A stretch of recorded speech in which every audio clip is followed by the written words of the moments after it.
Alhamdulillah hari ni flow kita amat-amat baik. Daripada pagi sampailah sekarang, Alhamdulillah lah Remy amat-amat membantu daripada sebelum majlis lagi. Dia dah banyak bantu kami dalam banyak benda jugalah. MC pun Alhamdulillah daripada pagi. Alhamdulillah lah semuanya MC amat-amat bagus dalam mengendalikan majlis. Ada mood sedih sekejap tapi boleh digantikan balik dengan mood happy semula. Semuanya saya rasa sangat-sangat okey. Semuanya membantulah untuk menjayakan majlis ni.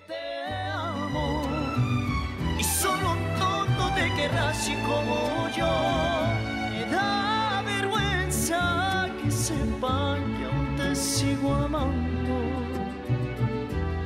aunque yo sé que merezco algo mejor.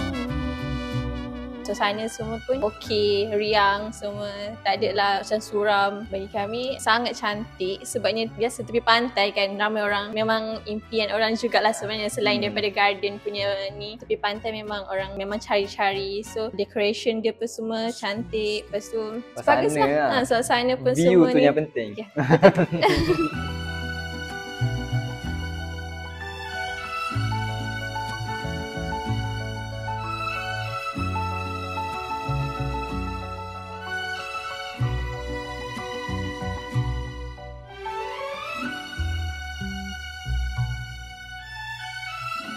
Recommend. Tadi pun dah ramai dah tanya.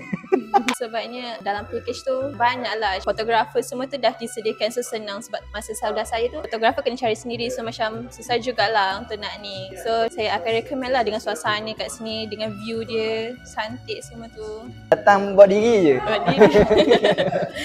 10. Sama juga 10 bintang. So 20 bintang. 20 bintang. Ingat kenduri. Ingat rumah Pak Jamil.